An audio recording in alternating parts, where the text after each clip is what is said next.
I seen all them comments that they was trying to tell me, oh man, little dude in the middle, Yeah, they his was on feet your dangling. ass. Yeah, I got something to dangle off the couch. All right, you better, hey, watch out. You know what I'm saying? Because listen, I was just tuned in. All right, here we go. Camera A, camera B, camera C, us.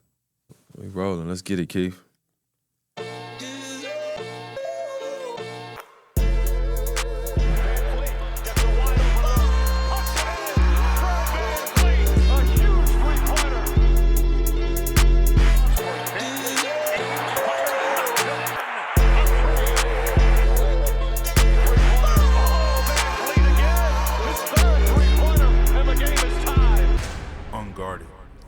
Unguarded. We back again with another one. Me and my main man Yeah. in the building. Man, we got a lot to talk about today. We got some recap to do. We got some new cap to do. Yeah, we got a lot to do today, man. Happy to be here. Looking forward to this episode. You're joining us again, Unguarded, presented by FVV TV. We're here with another one. First of all, I want to start by thanking all of the listeners and the viewers because we finally got both. We got the Spotify up, we got the Apple Music up, we got the Apple Podcasts, all of that good stuff. You got the people on YouTube watching and listening. Them folks is tuned in. Yeah, they tuning in. So we're on the verge of something big. We're building it brick by brick, having fun along the way, doing it the best way we know how. So first of all, I want to thank everybody for joining us. And if it's your first time, welcome. If you're returning, thank you. We're going to keep this thing rolling.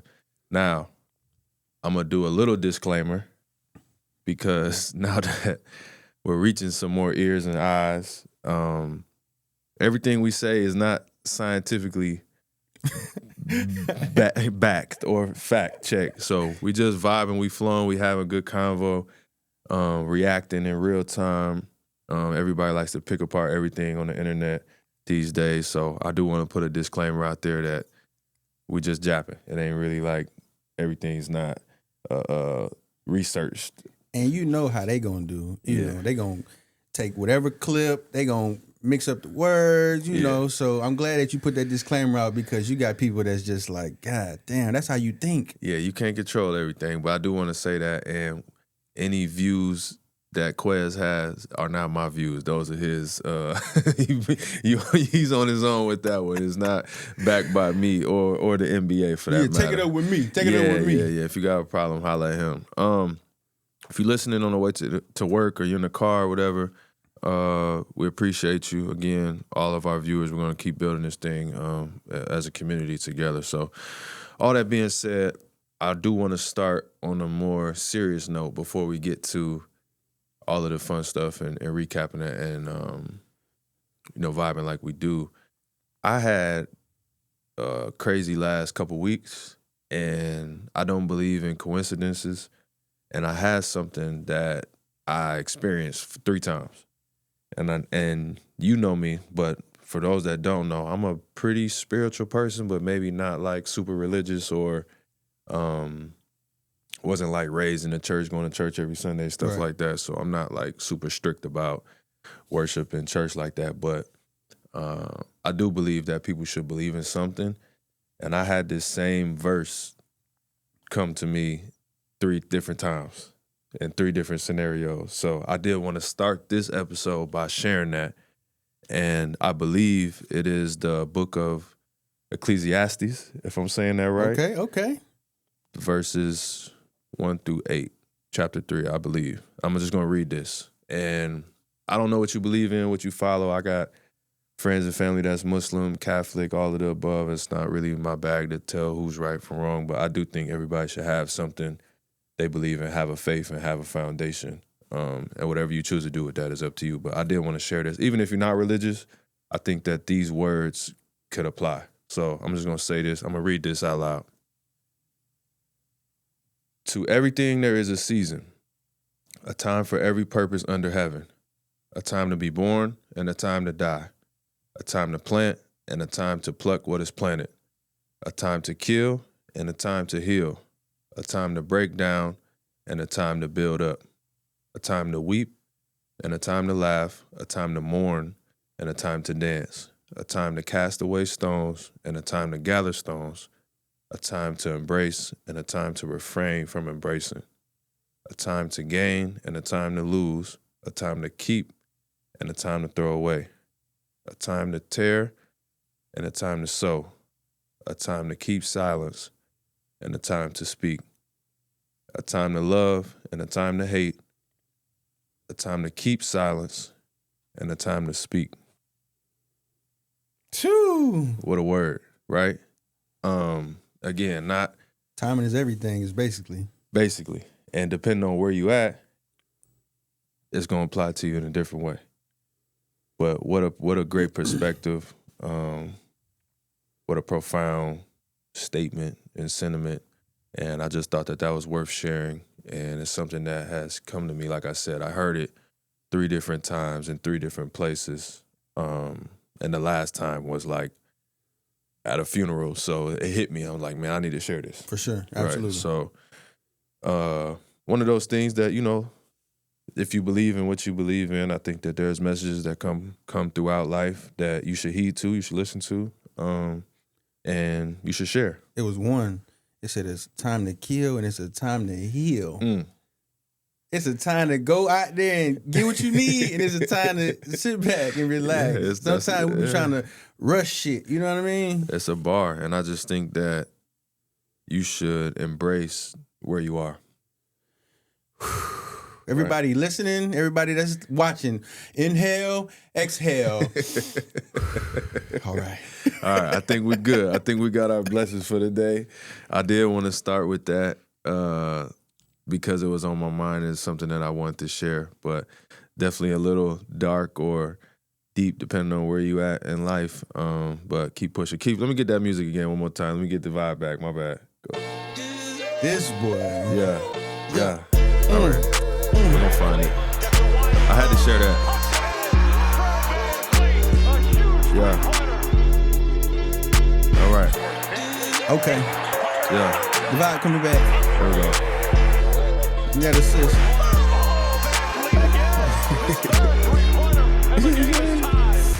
Unguarded. All right, cool. We good? We good. All right, we ready to roll. I got that out the way. How was your weekend? What did I do this weekend? Shit, you just put me on the spot. My weekend was good. I had a pretty good weekend. We got in the studio. Mm-hmm. You know, we've been in the studio lately. You know, putting some lyrics on beats. You know what I'm saying? That's always a good stress reliever. My weekend was good though, man. You know, I got 2 little sons, man. They run me crazy. I love them. They just so goddamn busy. Yeah. Sheesh. Wonder where they get that from. I don't know. Yeah. No, they definitely get it from me. You know, I take full responsibility for that.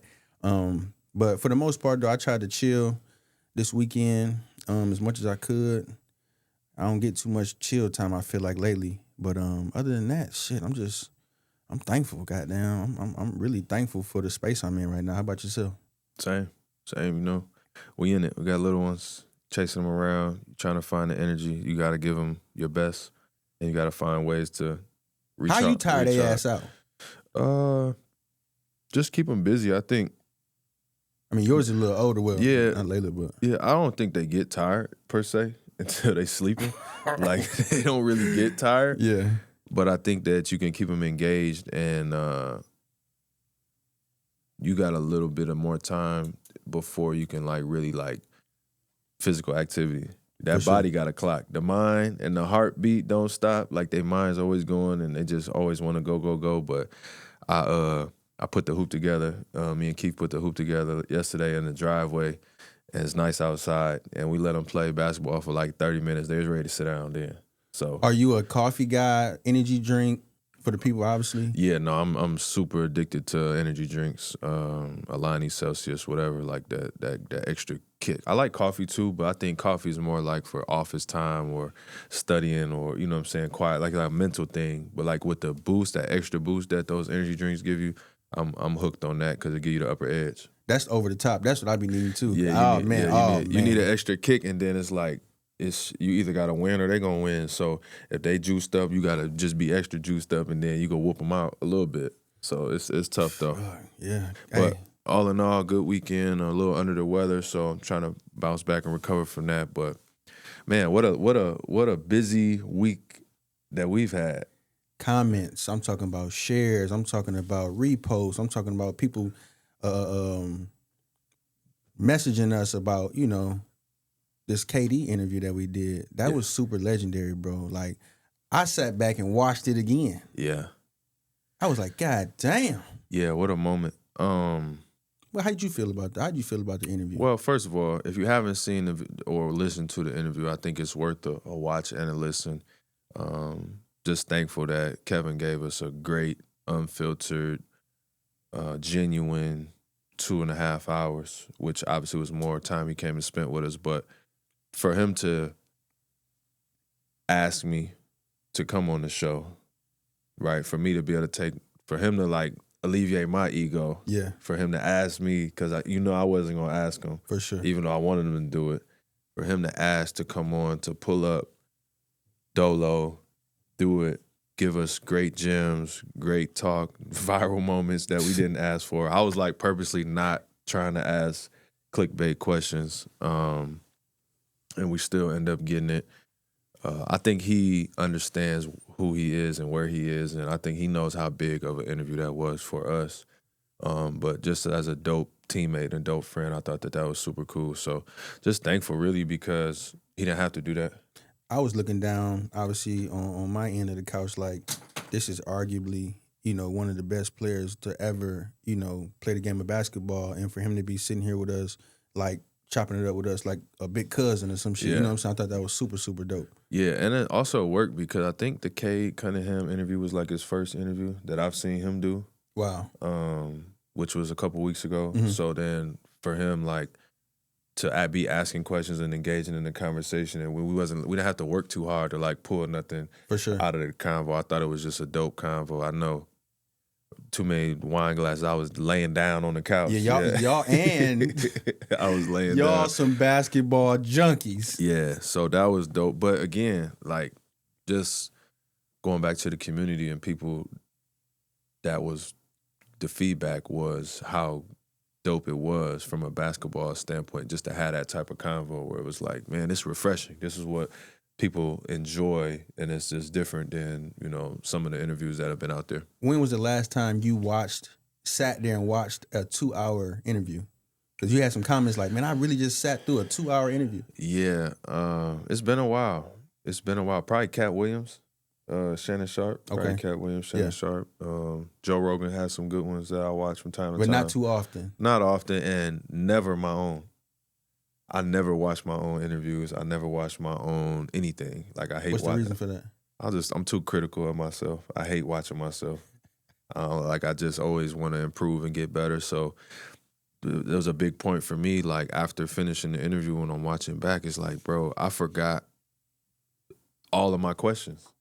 Like, all the stuff that I went into the conversation that I wanted to ask, I didn't get to half of it. I feel like that's like common. That's like super common. You know what I'm saying? Yeah. You almost like practice up until that point, and then when you finally get into that point, sometimes you're like, God damn, what did I? But at the end of the day, you were still prepared, regardless. Yeah, no, I was overly prepared. You can't control which direction the conversation gonna go. That's so true. Like, there were so many things that I wanted to get to that I didn't get to, but ultimately I'm just glad that we had a super dope conversation. I think that it'll be a moment in time, and I think that it's an interview that will live on, that people can go back to. Like, people are not gonna appreciate KD fully until he's not playing anymore. We see this with all of the greats. But I remember my favorite Allen Iverson interviews. I remember my favorite Kobe Bryant interviews, and I'm just thinking about it from like a KD fan perspective. I think that that'll be an interview that people can go back to, where you can like get a great look on his mindset and like who he is, his personality as a man. I think that sure. It showed, his comfort in his own skin. So that part was dope. He gave some real answers, and he elaborated on the answers too. Because you got some guys that give like, kind of short answers, but he really like dove into a bunch of the answers. And like you just said, with him even wanting to ask you questions, I thought that added another layer of the interview, because he was just as anxious to be like, well, Fred, this, that, and the third. I thought that was super dope, just to kind of go back and forth. Yeah, it was great. It was great synergy. All above, I have no complaints. Obviously, some things I wish I would have done differently, like not been sleeping on the couch. I probably could one have thing. just one or two less glasses of wine, but other than that. Speaking of, hold on one second. Yeah. I seen all them comments that they was trying to tell me, oh man, little dude in the middle, Yeah, they his was on feet your dangling. ass. Yeah, I got something to dangle off the couch, all right. You better, hey, watch out. You know what I'm saying? Because listen, I was just tuned so in. how is that for you? Like, I've been in the spotlight for a long time now. I've been dealing with comments, and it's something that we always talk about. But it's different when it's you. So what was your experience like as the dude in the middle of the couch I'm gonna tell you what I seen. They didn't know you was there. They couldn't see you, first of all. your feet was hanging off, and then it was like whole time my feet was not hanging off. Who was dude in the middle? And then I seen some good comments too, but it was a lot of banter. How was that experience for you? You know what? One thing about me, bro, I laugh right with them, because ultimately it's just like we in a space where I don't even get mad or irritated about certain shit. You know what I'm saying? They gonna say what they gonna say, and I think that's the best way to handle that shit because you got fans they just talking. You know what I'm saying? So I'm gonna be the one to comment, man, that was me. You know what I'm saying? Not try to go back and forth with their ass because I'm not finna do that. But it was funny though just to kind of read through some of the comments and things that they were saying. But just know I'm on y'all ass. Yeah. I told you got to get your get back sometimes. Jump in the comments here and there, and let people know. But no, it was cool. People gonna talk. I think it was a lot of traction, a lot of convo, a lot of engagement. I mean, the things that went viral. Before we get to the viral moments, I do want to give you your credit for being the guy in the middle, and like that's not an easy position to be in for you either, right? Because we're talking like super detailed basketball shit, and you know the game, but obviously not on that level. So it's like you knew how to play your part too, whereas For like sure. you wasn't dick eating on the stance of like, oh, I'm groupied out, I'm trying to overly get my questions in, right? Which is just not your personality, but also you still found a way to be impactful in the conversation and shit. You can fuck the flow up like that. You know what I'm saying? It was too dope of a moment to fuck the flow up, and you do have people that's just like they want to overly just get their voice heard. Yeah, nah, I'm cool, bro. Y'all could have talked the whole fucking interview. And this our show, so I wasn't gonna do it without including you. And I thought that you brought a different insight as well. So moving on to some of the viral moments. Did you shower today? I did. I'm on my second one for the day. Yeah, what the hell? Listen, what you say, man? I asked the man about his haircut. He said, God damn it, some days, shit, I just sit there. I want to be close to the trenches. But at the same time, listen to me. Yeah. I hear him. I ain't saying that. No, I get it. Me, but I think my thing, once it hits the internet, like we all have conversations on a daily basis that's like somebody say some wild shit or somebody say something that's unconventional and then you just move on. But like when you see it on the internet and then it's read and then it's like it's clipped and then people have an opinion on it and then it just grows like wildfire. So like my only thing was I was just asking about the hair. I didn't even know how we got to the shower, but it all was under the same umbrella. Hair, lotion, shower. That's preparedness. It all. Yeah, I also thought it was an insight on this, like, this me. Like, the same guy that don't care about getting his haircut might not take a shower. Yeah, I'm chilling. It's a day or two. I might just sit in this motherfucker. I ain't even gotten in the shower. Damn. I thought that was interesting. You know what I'm saying? And again, for him to say that. But this is my thing, though. From the internet and the social media standpoint, at the whole interview, that was the moment for everybody. Yeah. All the blogs, all the vlogs, they reposted that part. Yeah. Because it's going to drive the most traction because it's the most divisive. So that's the hard part about what we're doing and what we're trying to do is like, we still trying to give good content and good insight and entertainment purposes, but it's like, I could have asked him a lot more questions that would have gained the same amount of traction, if not more. So that one just kind of stumbled and fell into our lap. And we didn't even really end up laughing about it until we start cutting the episode up, you know what I'm saying, trying to figure out what clips we was going to go with. Like, dog really just said that. Yeah, that was crazy. All in all, super dope interview. I'm glad. I thought that was big for us to start us off. It's going to be hard to have another guest now. That's all, I was thinking about that too. I was like, God damn. It's going to be hard to follow that up. the expectation is so high at this point. I think that was one of the comments. They was like, man, y'all come right out the gate and had a major person in there. You know what I mean? But just like anything else, a lot of people got different perspectives and stuff like that. So if you want to, obviously the people that we picked to be Unguarded, come and be ready to talk that shit. That was definitely an unguarded interview. That was Unguarded. Yeah, that was an unguarded interview. That was a great conversation. And I just think, like I said, timing is everything. I thought it was a great time for it, and it's a good insight. If you're a KD fan, if you're a basketball fan, if you're just learning about the pod, about us, what we doing, I think it's a dope one to check out. If you're a Fred VanVleet fan, tune in. Yeah, that part. Speaking of the viral things, I also did some interviews leading up to the interview coming out, especially with my people in Toronto and Canada. And I just had a moment where I know from doing interviews like press runs or going to the finals or, the sports world where you do the scrum or you do, I guess I always understood that people don't necessarily watch full interviews for context. True enough. Or full podcasts or whatever the case may be. I had a good understanding of that, but I was just reminded that people don't even watch the clips, which was mind-blowing to me. For example, we did the interview. My statement, I believe, was, I don't understand why people was tripping. From day one, Kawhi made it known he wasn't staying, right? And I was trying to give context to the mood and the vibe and, his personality and where he was. The first tweet that was like clipped by another page, you got the Legion Hoops and what's another one?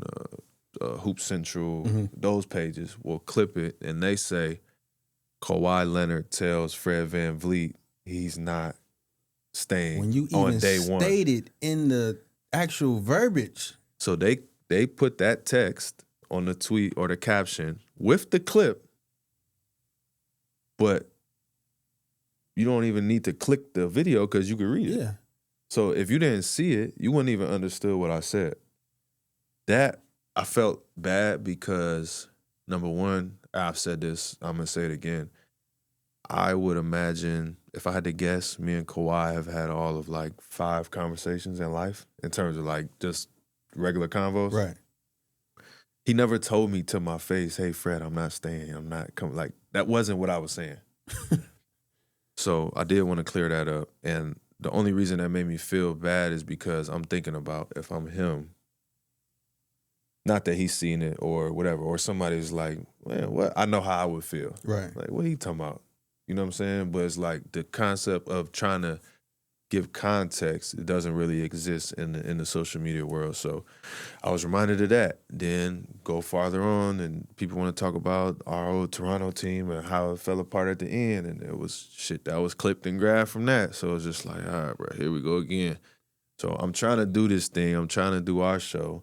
I'm trying to give interviews to other people. And it's just like reminding me like why I don't fuck with this shit. Because it's like, it's so hard to... This shit get nasty. ...get your point across without being misunderstood. And I don't necessarily care about being misunderstood to the masses, but like to people I know, I would never want somebody that I have a relationship with to see me talking about something in an interview and then they be like, yeah, what he on? Right. Or also, too, like you just said, y'all had, 5 conversations with each other, but if it was somebody that understands the whole media game, right, they'd be like, you just know, like, these fans finna take this shit to another level. I ain't even tripping on what bro said. You know what I'm saying? Right. He might have that, attitude towards it, too. Like, I know what you was trying to say. Right. They don't. Right. You know what I'm saying? And I think that could be a real, like, response from Kawhi. Yeah, and I'm not necessarily worried about him. If I had to guess, I would imagine he don't really give a fuck. Right. That would be sure. my guess. But again, I think it was just more so of a reminder of like where we are in this space and how dangerous some of these like repost pages could be. Because on one hand, from a business standpoint, and we talk about this in our production meetings and shit like that, like you want that traction. Yes. But it's like there's no responsibility because this is not journalism. Like, it's just entertainment. Uncut. Right? And I think it's a difference between like people that are journalists, they have more of an integrity to their reporting and doing due diligence and having credibility versus some shit on social media where it's just like, all right, we just gonna clip it up and take it and run with it. And we just gonna we're gonna generalize the clip. Yeah. So it's already clipped, it's already summarized, then we're going to summarize that again, and then that's what we're going to push, and that's what people going to go crazy about. Everybody in the media, they want to be first or they want to be the viral. Yeah. You know what I'm saying? It's like, God damn, so they going to put their own little twist on it, not even knowing, or also knowing that you're not even a messy person. You know what I'm saying? Like, you don't come off as being, I'm finna give y'all some gossip and shit. Like, come on, bro. That's the hard part. So I'm just thinking out loud and sharing this with the people that this is where we at, trying to figure this thing out. Those are the few things. And then the last thing, which I got in trouble for, was saying that the doctor told me I had 6 months. Oh, man, listen. Yeah, that's one I wish I could take back. I shouldn't have said that. But it's like, God damn, though. You know what I'm saying? Even in the event that you did say it, right? They just ran, like, you know what I'm saying? Yeah. And it was like, it waited until the New Orleans game, too. It was crazy. That's what I'm saying. Like, fandom can get real nasty. You know what I'm saying? They will revert right back to what you just said in this similar situation. And I don't know. I think it only is worse for me because I'm super, like, nuance and complex. Like, I overthink things and I overanalyze and I overexplain. And like, if you ask me a direct question, I'm not gonna give you a direct answer. Like, you know that. You know what I'm saying? Like, sure. I'm always like, you know what I'm saying? Overdo it on some mysterious shit. So like, to just come out and be like, boom, and then to be simplified like that, it don't really make sense. But to clarify again, yes, it is possible that I can return this season. Doesn't mean that it's gonna happen. And I also don't give a fuck. I would change my mind 100 times between now and then. There you guys go. You guys listening? There it is. So to be clear, I am doing my rehab every day with a goal in mind to return this season, but that does not mean that is what's gonna happen. They gonna clip that up too. Just get ready. Yeah, I mean, shit, it is what it is. The other one's already out, so I already had my conversation. Once this shit is out, that shit is out. Mike was the one who brought it to my attention. He was like, "Oh, you said you was coming back." I was like, "Yeah, I should." California Cabernet. That's by that time. Yeah. So even that was in the context of him, KD, asking me how I do this shit every day. Right. And I was trying to explain that without that goal in mind, I wouldn't be able to approach my rehab the same way. And I think people that understand it. And if you know me, you know I'm never talking to the stupid people. And everybody not going to think about this shit the same way either. You know what I'm saying? So to clarify it up, like, all right, cool, you clarifying it up, but they still going to feel how they feel. You know what I'm saying? So I just think it's important to know, like, for new listeners or return listeners, I'm never talking to the stupid people. They're gonna think what they want to think anyway. I'm talking to the people who can understand and grasp this shit. So on that topic, we had a couple of interesting conversations about. We sat there the day Mahomes and Michael Parsons tore their ACLs. Right, so that's like a huge topic right now. Correct. I'm just grabbing my knee just thinking about it. Where are you on the ACL and what it looks like, you know what I'm saying, to the public right now? Right now, like, I'm really interested in, like, how the top key players are, like, getting hurt. And it's the same injury, you know, this ACL. And I don't know if I just didn't pay attention to it as much, like, in the past, but it's like on the forefront right now. You know what I'm saying? You got guys ending seasons and things of that nature. So I'm trying to figure out, is it from a performance shoe, like the cleat? Like, what exactly is it and why is it happening so much? But research shows that it's actually the numbers are down from the past. So that's why I said I don't know if I didn't pay attention to it as much, but right now it just seems like a lot of the big name players is going down with an injury, and I'm not quite understanding. Yeah, I think multiple things can be true. I think that if Mahomes and Michael Parsons do it on the same day, I think it's going to be a storyline. Like Correct. when we had the Achilles last year, we had 7 Achilles in 1 year. And the year before we had 0. Yeah. So looking at it, right, you get the big names and it brings attention and the spotlight on it. I think that, like I told you before, I believe it's kind of like the car thing where, like, if you say you buy a Corvette, mm-hmm.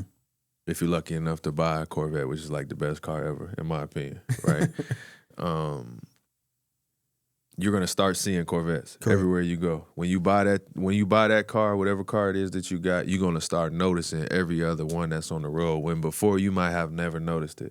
So like now that me and you are in it and we know what an ACL is, we seen it. You seen how the fucking recovery is. You seen the surgery. You seen all of that shit. It's like every time somebody tear their ACL, you're gonna be like, ha. Yep. Boom. You counting them. It's like, damn, it feel like a lot. But when we looked it up, I think the NFL. The number is down this year. I think, again, these numbers are not research, but let's just say they're anywhere from 45 to 70 ACLs in a year in the NFL. I think they're somewhere in the 30s right now. Yeah, they're in the 30s. Yep. Right. In the NBA, I think it's like 2 or 3 a year. Right?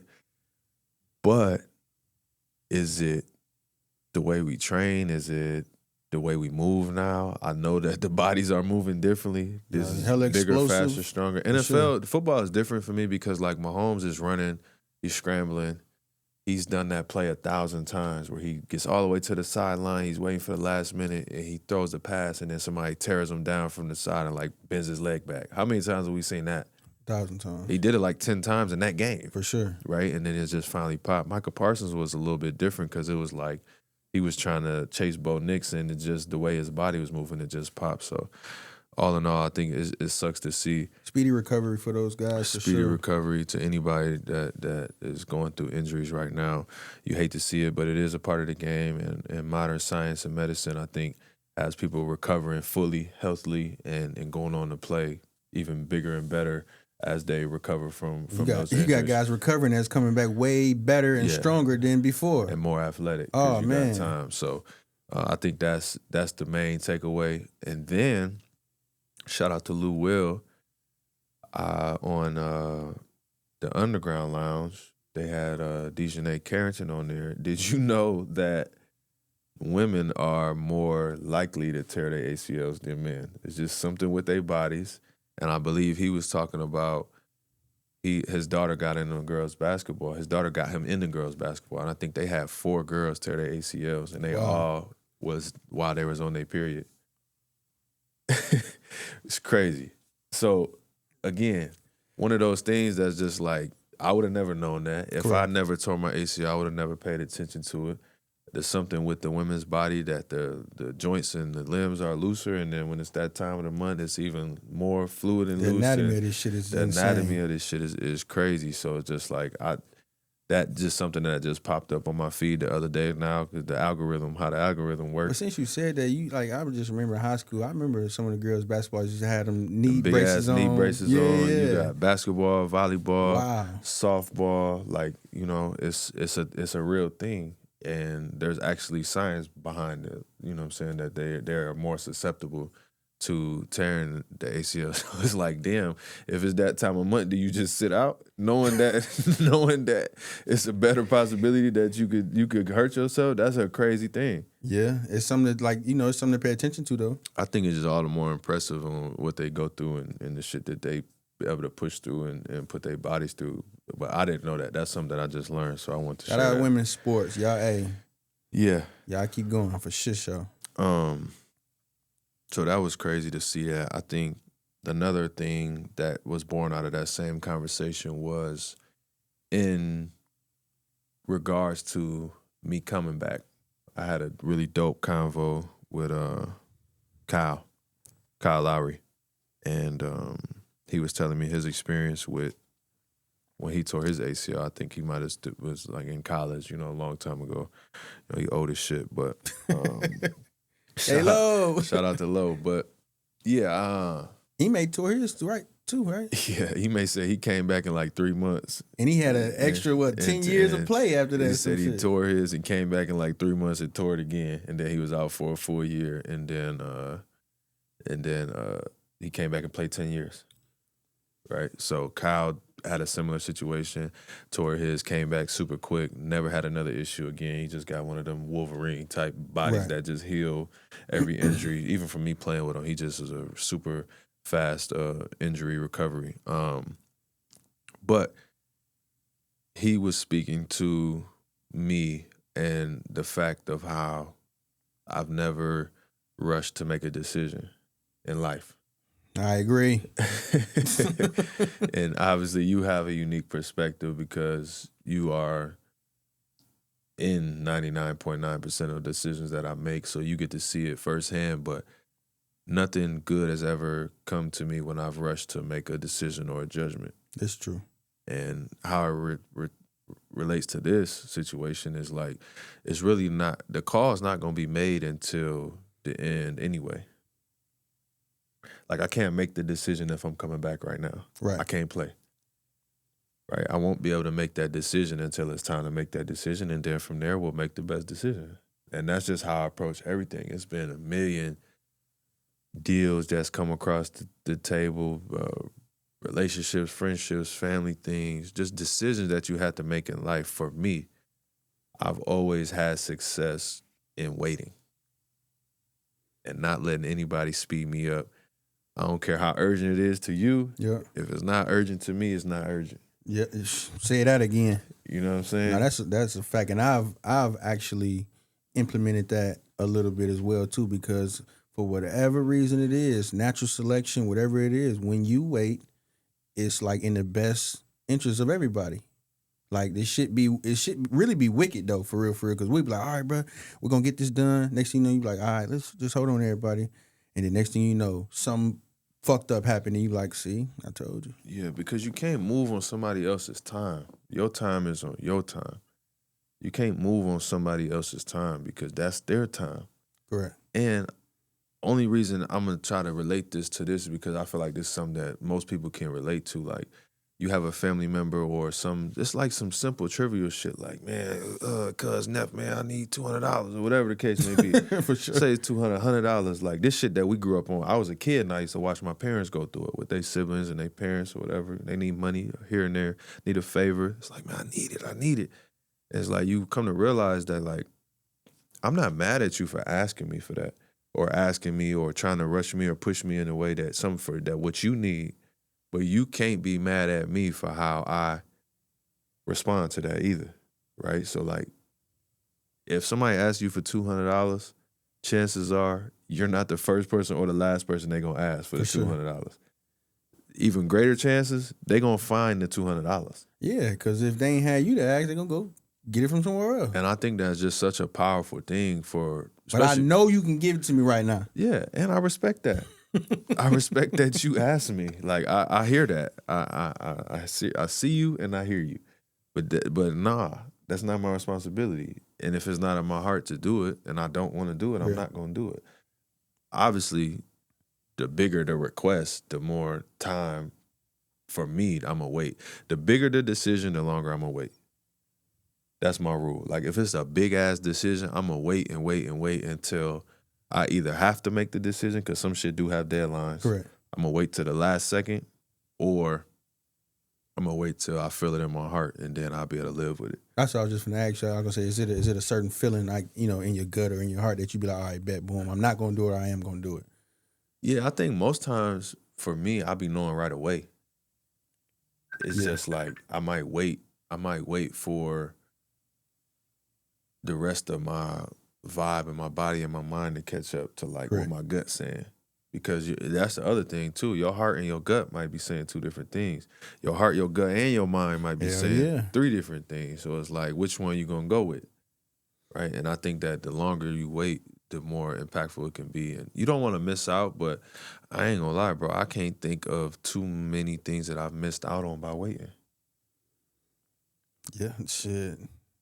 You won't. It don't really work because you waited. You know what I'm saying? Yeah, it don't really work like that for me. Like there's things that I passed on, but like it wasn't nothing that I'm like, damn, I should have did that or I should have did that. You know, you ain't got like a bunch of regrets from waiting.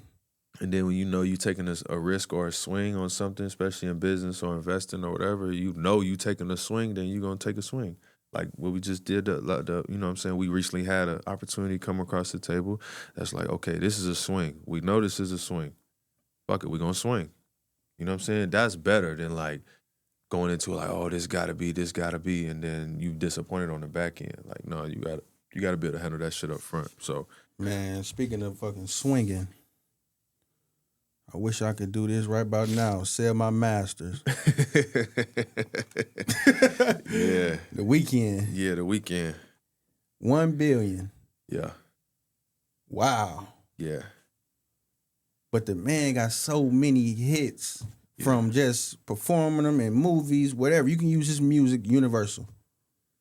Yeah, man, what a story. Call out my name.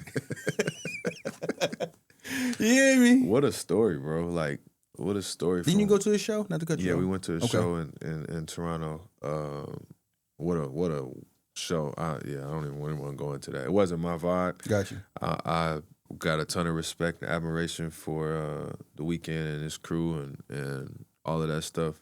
The show, I think the setup we was in wasn't right, so they had like a bunch of like red robes and hoods on. I just couldn't get into the vibe. It wasn't sitting right with me. I couldn't figure it out. But incredible artist, where he's come from and how he's managed to build himself up into a huge mega pop star. Bro. But diving in, because I had to look, because when I seen $1 billion, I was like, damn, like, it's not surprising, but it's like, it's weird to see the value of something. I think Bruce Springsteen sold his for like 500 million or something like that. Yeah, so when I looked at the deal, after all the mumbo jumbo, private equity talk, lingo shit, they try to make it look good. So basically, from my understanding, and I'm open to being wrong, there was a private equity firm that valued his catalog at $1 billion.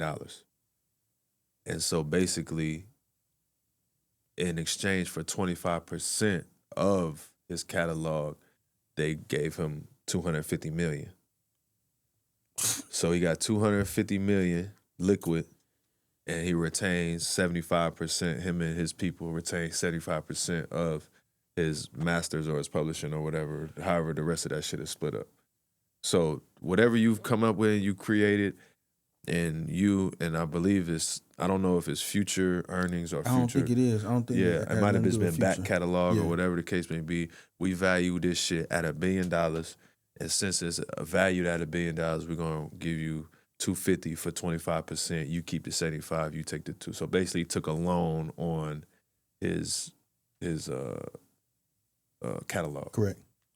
Which still, like, all in all, is like, damn. Though, but that just goes to show, like, when you, like, just in the music industry, you putting all this time and all this effort into this shit, you touring, you know what I'm saying, you going on these press runs, like, all of this shit under this entertainment umbrella, to be able to know that your hard work is valued at $1 billion, that shit is amazing. Yeah, it's incredible. And all of this shit comes from your heart and your pain and your emotion and your life and your storytelling and obviously your talent and all of the shit that goes into the countless nights and, you know, the work and like family bullshit, all this shit. It runs a lot of people away. Like like even with y'all, like the point of really diving into y'all craft is gonna run a lot of people away. Yeah. You know what I'm saying? Like, people not gonna understand how much work y'all put into y'all craft. You know what I'm saying? Until it's valued at this, that, and the third. You know what I'm saying? You getting a fucking max pay and they selling their masters at $1 billion, 500 million. Then you got people like, God damn.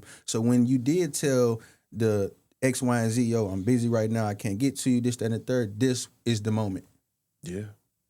And you just gotta stick it out until your moment come. You know what I'm saying? Like, most people just end up either giving up, fading, fumbling, or crumbling. You know, it's like, you have to make it to that point.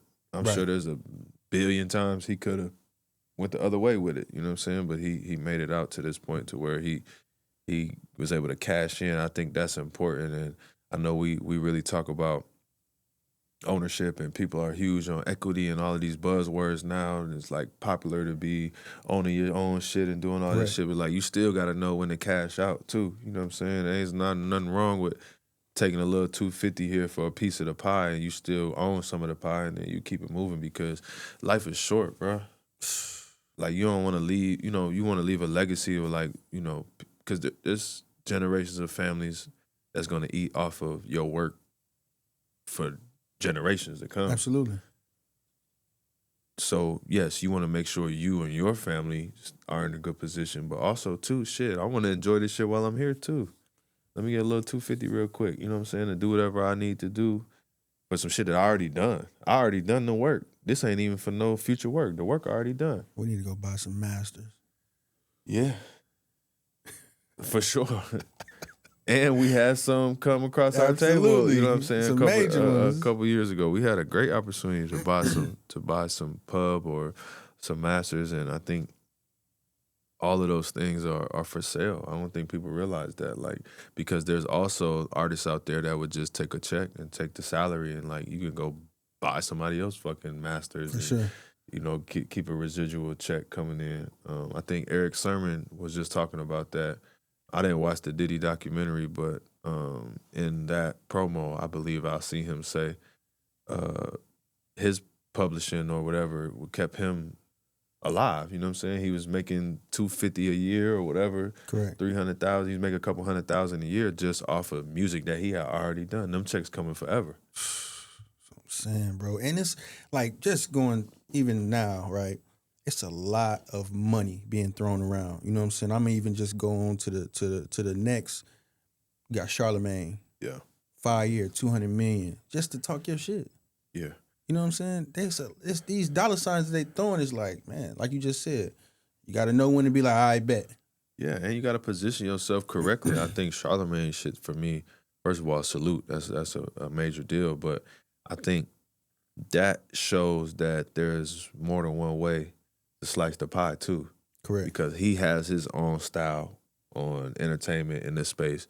Then you have like a Joe Budden who has his own thing. Mm-hmm. Then you have somebody on the other side, it's like a Joe Rogan, who have their own, like, I just think in this space, you just got to pay attention to the plays and the moves that's being made and understand, like, we saw Netflix in the middle of a big, you know, transaction right now. Sure. They're in a huge fight, you know what I'm saying, bidding war right now between who gonna buy Netflix. Then at the same time, you got Spotify bringing podcasts on the Netflix. That's another big deal going on. Then, okay, now we look up, yeah, Charlemagne got $200 million for iHeart, and which is obviously built on his personality and his persona, his IP, but also he built a catalog of other I think they got 60 black podcasts or something. You know what I'm saying? He got it's built on the back of the Black Effect Podcast Network, right? So we don't know all the ins and outs of how that 200 is split, but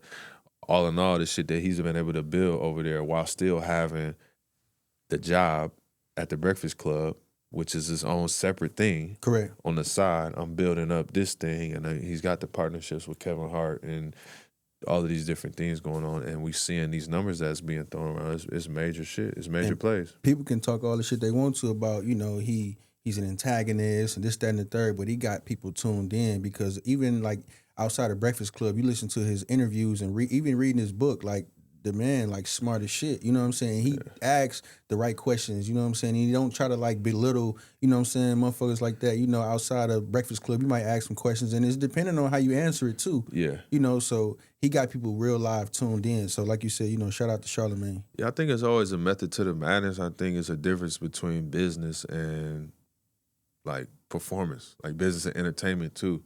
And we see this all the time, even in sports, like guys take on a persona. Yeah. On the court or on the field, and they this character, and it's like, yeah, you could sit at home and say, I hate this guy, or whatever the case may be, but they feeding their family off of this shit. Hell yeah. You know what I'm saying? And like, if your business good on the back end, you could finesse that all the way WWE style and to be something totally different. You know what I'm saying? Most people like, yeah, I want to be real, be authentic and all that shit. That shit cool, but like, there's also another way to do it. You know what I'm saying? If you can be entertainment and drive views and clicks and, you know what I'm saying, how many viral moments that was he able to build over the years. And then on the back end, he working his move. He definitely ain't no dummy. You know what I'm saying? He wouldn't be in that position if he was. So I salute that type of shit all the time. Just still speaking on media. I seen where cenat, he announced that he was kind of going through some mental health issues and things of that nature. I was gonna ask you, like, it's crazy how, like, once you become an entertainer like cenat or a streamer, whatever the case may be, the pressures that you have to, like, go through, and you getting all this scrutiny, and what I'm saying, obviously you getting the money and shit like that. How do you deal with that? You know what I'm saying? How do you deal with all of this scrutiny, and you have to entertain people on this highest level? Yeah, I don't know, bro. I'm glad that I'm in the position that I'm in. Basketball is still for me, too. I'm out there for entertainment. Mm-hmm. I'm out there to perform. I have a job to do, with the team and the franchise and the organization. But, like, it still brings me joy to play basketball. I would play basketball for free. So, and I say that to say, when I was watching him, because I've been following him for a few years now, do the 30-day streams and all of this shit. Yeah, like super dope creatively, and the ideas and how they keep coming up with new shit and new ideas, and just watching how the kids were so involved and like kids were crazy over this shit. Sure. You know what I'm saying? He took over New York and had thousands of people come out, shut the fucking city down. Like, that shit is impressive, but I was just always just sitting to myself thinking, like, damn, bro, like it almost just like a hamster wheel joint. Like, man, who is bro. Like, it's just like performative. Like, who is this for? You know what I'm saying? And maybe you get fulfillment out of it because this is some shit that they started out doing for fun. But, like, after a while, bro, it's like, that shit not healthy. You got to take a break. You have to take a break. There's no way you can sustain that. And granted, he just has to hope, which I hope and I think that is true, that along the way, he's been able to build up a core following of people that actually fuck with him. Correct. Because you always going to have a group of people that's just there for the entertainment. But if he has a core fan base and following of people that actually fuck with him, then they're going to ride with him through the growth and the development. So I think there's just a natural progression. Mm-hmm. You start out streaming, you start out doing shit for fun, you built up, you got your guys with you, you take it to, shit, he's the biggest person in that space. For sure. You know what I'm saying? Culturally relevant.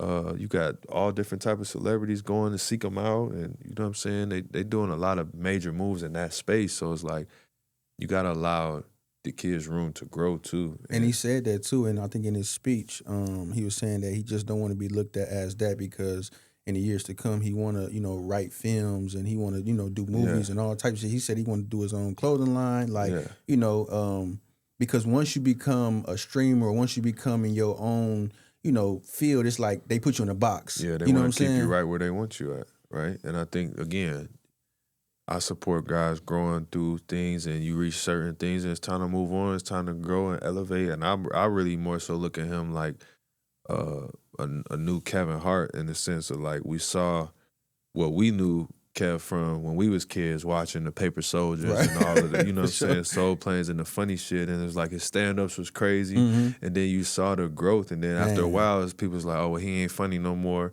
And then you saw that. And then next thing you know, this motherfucker doing movies and mega million movies. And then now he's got his own company. And it's like, he would have never been able to do all of that if he didn't have a growth mindset to not worry about the people who fell in love with him from the first time they saw him, right? At that stage, it's like, nah, okay. You gotta be able to let people grow throughout and be okay with, like, shedding that skin and, you know what I'm saying, moving on to the next thing. So I salute that shit. I as long as it's authentic and it's real and he getting on there, I respect him speaking his piece and let people know how. Take a break, man. For sure. You know what I'm saying? That's for all, in all facets of life, man. If you need a break, take a break. Them people that's following you and that's listening to you, that's engaged, man, they gonna be all right, man. They ain't doing shit anyway but logging on the goddamn computer looking at you. And they gonna find the next motherfucker to watch. Me. Yeah. Log into my Twitch, hey. Yeah, they gonna find you. Would be crazy to stream too. You should start doing that shit. But yeah, they gonna find somebody else to tune into, man. And I think that's the importance of having a strong support system and mentors and people that you can lean on. So it's like you're not adhering to the general public. That's a terrible way to live. Oh my God, because public perception is everything. Yeah, and you can't win that. You can't win that. You at the mercy of a motherfucking casual fan. That's a tough way to live. Fuck, man. I'll tell you one thing, my brother. Speaking of that weak ass sweater you got on. Oh, yes. Let's go and get that shit out the way real quick. How about the Bears? What do you think about them potentially? Don't even say that shit out loud. I don't even want to say that out loud. Yeah. Can you believe, first of all, what a brilliant PR move to put that letter out before the Packers game. Yeah, like, come on, bro.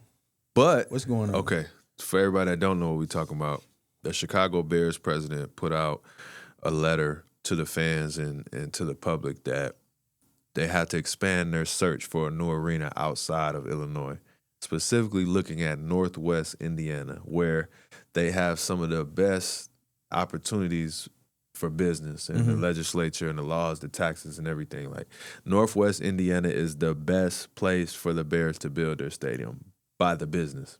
By the business, but not by the culture, not by the history. Which sounds insane. Mm-hmm. But the Giants, I think, play in Jersey. San Fran plays somewhere else. There's like 4 or 5. Dallas plays in somewhere else. Right. There's a bunch of teams that don't play in their home city. So that's not foreign. It's crazy as a person from Illinois, and even probably worse for people that's from Chicago, to even imagine the Bears being in Indiana. That's what I'm saying. Because when you say Northwest Indiana, I just think of like Gary. Like putting the it's like going from Soldier Field to Gary, you know what I'm saying? No, Which for sure. It wouldn't be in Gary, but you get what I'm saying? Yeah. Like that little border right there, because a lot of people don't know, like Indiana right there. It's right there. It's right there, bro. Like down the street.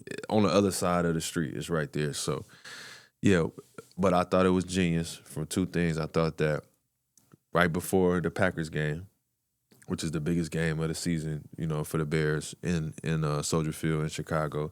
And then from the flip side was something that we just went through at home. You know how hard it can be to get shit done sometimes. Man. Right? There's so many loopholes. There's so much politics and red tape and people you got to grease their palms, and it's real bad in Illinois, which is... I'm glad you said that in Illinois, especially in the city. Yeah, oh, man. Which has historically been like a corrupt state. Yeah. You know what I'm saying? Going back to like Al Capone and them. Correct. Right? So I could imagine that the Bears have had trouble trying to find a home because they wanted to put it out in the suburbs. And this over the past few years, they've been trying to get this shit done. Yeah. So again, I would love for them to be, number one, closer to us, because if they're coming that way, west from the city, then they closer to Rockford, the arena. Correct. Right, and building that whole metropolitan, you know, building that area up out there, that'd be great. But can you imagine them in Indiana? That just don't feel right. It don't even sound right. Indiana Bulls, Indiana Bears. That don't even sound right. But I thought it was a great move to put that out before the game, and they were going to win the game, obviously. But yeah, the Bears rolling. This is a fun group to watch. I haven't had this much fun watching the Bears. Probably. Caleb got some wheels. Caleb is balling. You can see he's finding his rhythm. He's got full command. The coaches. You know how a team, and I'm not as much of a football guy as basketball, but like you could see when a team play for the coach, like when they rock with the coach. For sure. Everything he say, they locked in. You see the speeches in the locker room after it's a whole the game. different energy. It's a vibe, and I just think when you have that connective tissue, like shit just go your way. Like the little plays here and there, they just go your way. Maybe 1 or 2 plays throughout the game, or a penalty, or you know what I'm saying. We've had so many games this season that's come down to the last play.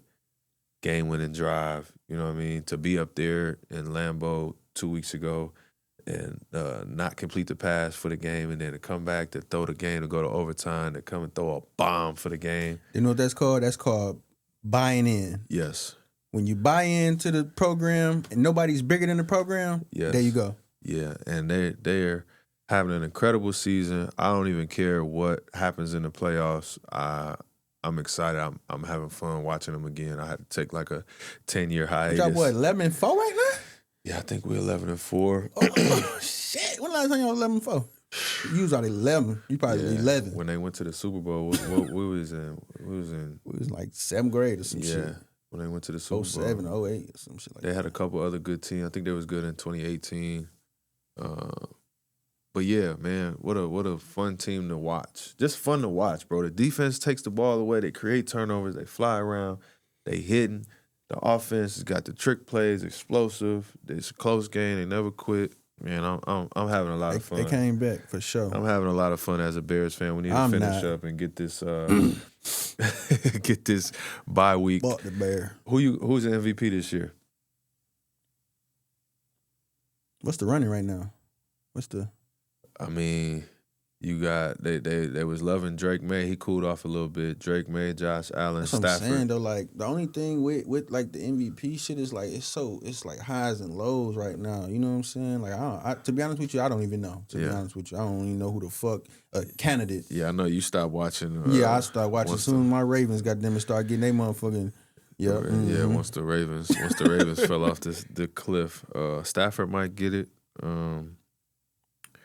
Yeah, I'm rolling with the Bears, man. What about, did you watch any of the college football? No, you ain't watched. I seen a little bit of the Bama and Oklahoma game. Yeah. But man, I don't know. I haven't been tuned in to college as much as I want to lately. Yeah. Nah. Bama, I got Bama winning it all, even though I hate their team this year. Not hate their team, but like I gotta watch them because who number one right now? Chef Danny's a Bama fan. Indiana. Correct. Yeah, Indiana's number one. They got Bama next. Indiana. I mean, the Bears. Ain't they? No.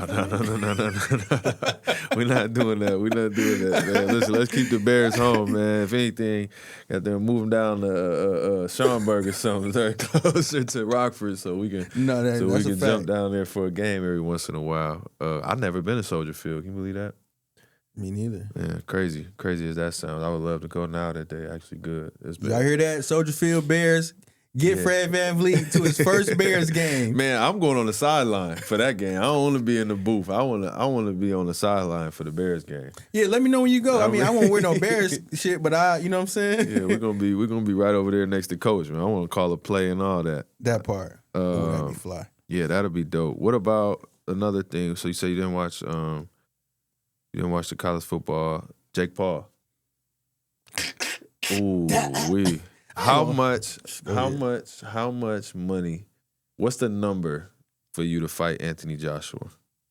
The number for me to fight Anthony Joshua. You Quez, right now, today, you get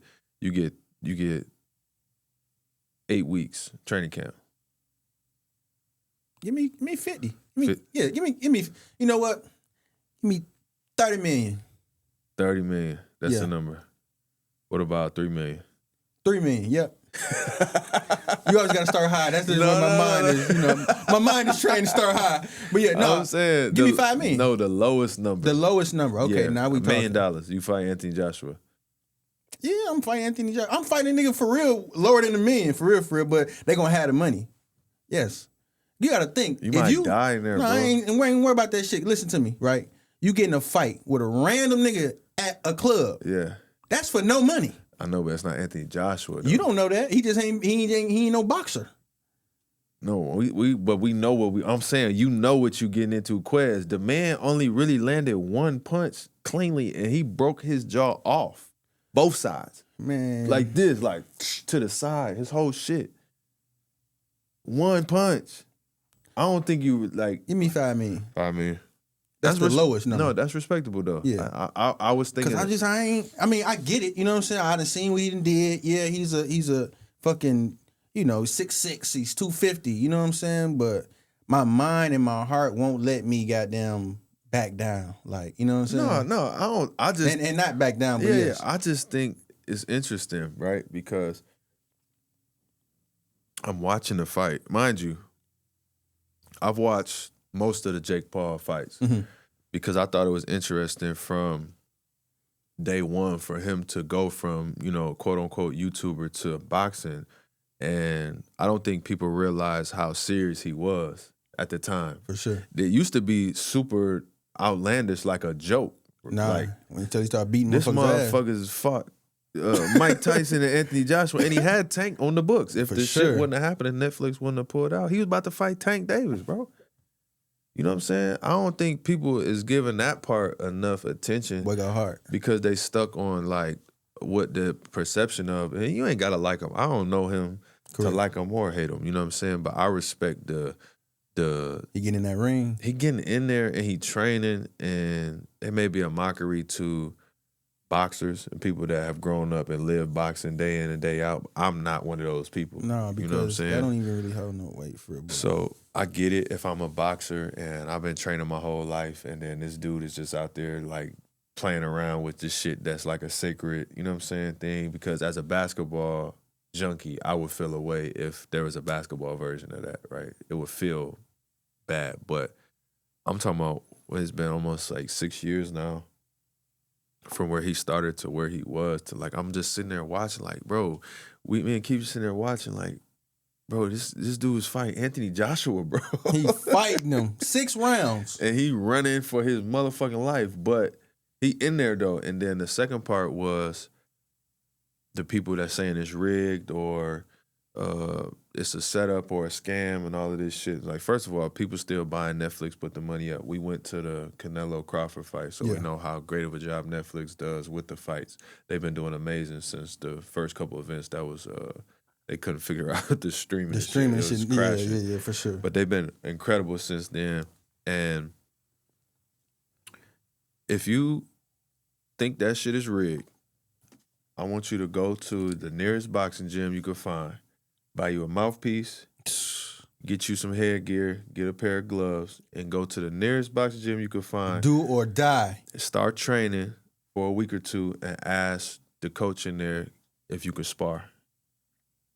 And just, you will have a totally different perspective on boxing in general and then this shit. Because it's like, oh, well, Anthony Joshua, he could have killed him or he was holding back. He could have knocked him out in the first round. Like, yeah, all of that might be true. He was also coming off of a 15-month layoff.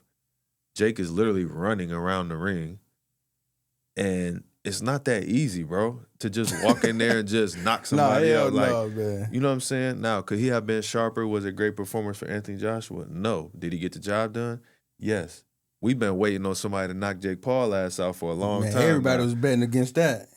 Nobody's been able to do it. Correct. You know what I'm saying? So I just think until you've sparred or until you really like got in the mix in terms of the craft of the boxing, I think it's silly to cast judgment like sitting at home like, oh, it's this, it's that. It's this. Like, bro, the man got a crazy overhand right. He's actually a bigger dude. And he's only been fighting smaller guys, so he finally fought somebody. But like, bruh, wanted like too many of them punches, he could have died in there. Man, bro. that last one about sent the boy to the gulag. Where they be saying? And you could see he looked like he got hit by a car. Like, oh shit. His brother's up in there looking at him like, you damn dummy. He said, "Get out the corner, get out the corner." Oh man, he put his life on the line, bro. You gotta respect. And I think, man, I'm not a fighter by any means, but like, I would imagine as a fighter, you respect anybody that's willing to lace him up and get in there. And boy got a payday. Yeah, and that's without even talking about the business aspect, which is so cold. And one thing, whether how you feel about him or not, he's been promoting the hell out the women. Mm-hmm. He always has a dope women fight on the card. He always has a good up-and-coming fighter on the card. And then I think he gave us Anderson Silva and Tyron Woodley, which was a nasty knockout. But yeah, I think it's good. I think it's good for the business. I don't know if it's great for boxing in general. I'm not a pro in that sense to speak on that. I wonder if he's going to second guess the next opponent now. You know what I'm saying? Like, that's why weight classes are implemented. You know what I'm saying? It's like, come on, bro. You tripping, and bro. he's only fought smaller guys. You know what I'm saying? So he said, I'm going to take a break. I bet you is. He said, I'm going back to cruiserweight. Yep. Right? And I'm going to rethink this shit. And I seen something online that the broken jaw he has is a 6-month recovery. Yeah. So let's see where he got to drink liquid for 7 days.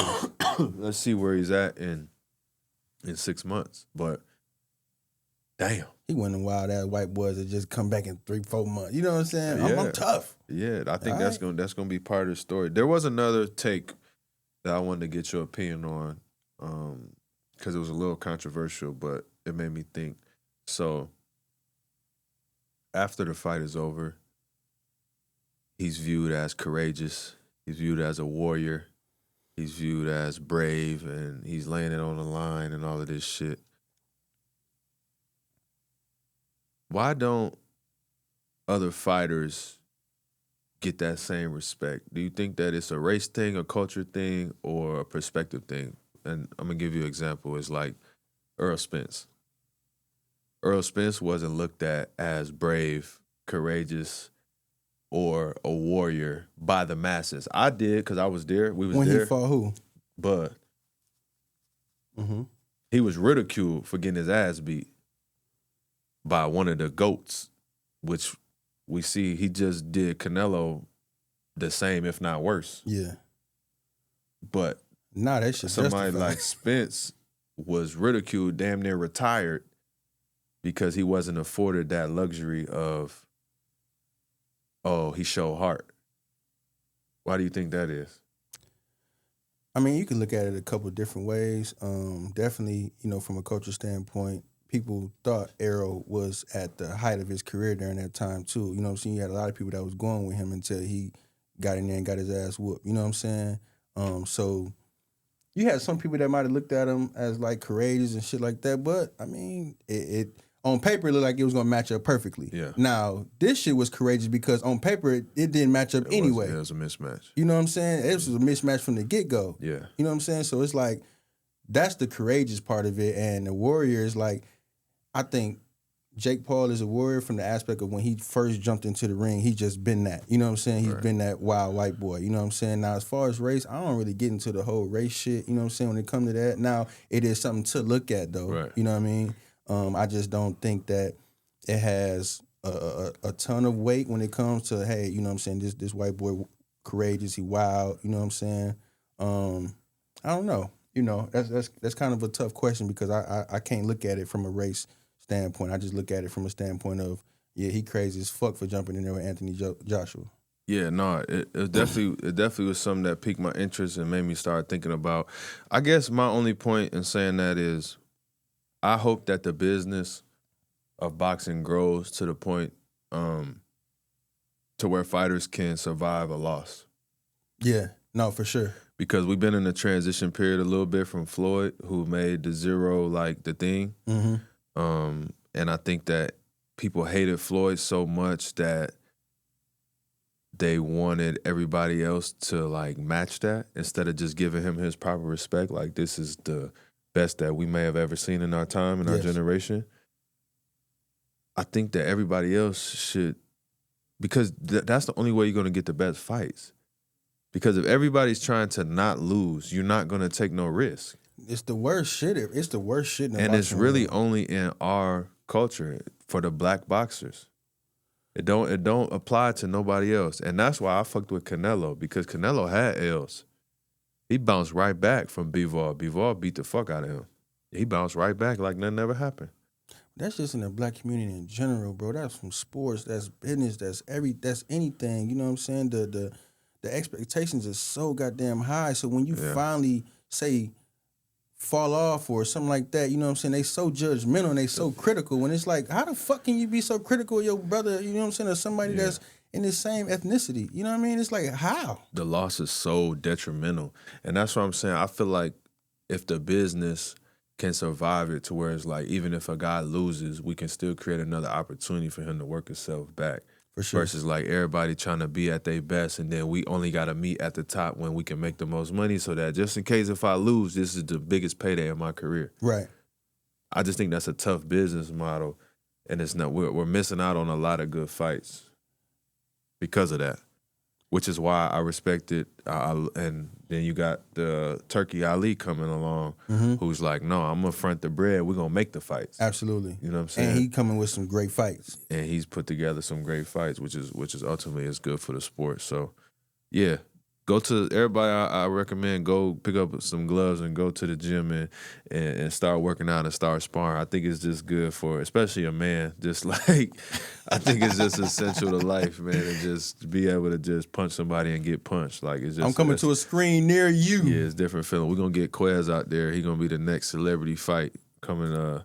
Well, Houston 2027. We're gonna throw a knockout party like Gillian Wallow. Quez gonna be the main event. Shout out Mob Boxing. Yeah. You know what I'm saying? Shout out my boy Hollow. Yeah, Mark gonna get him right.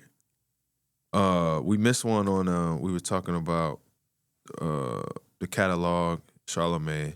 Did you see, as a former retired rapper that I'm trying to get out of retirement, YouTube's no longer counting Billboard towards like the streams.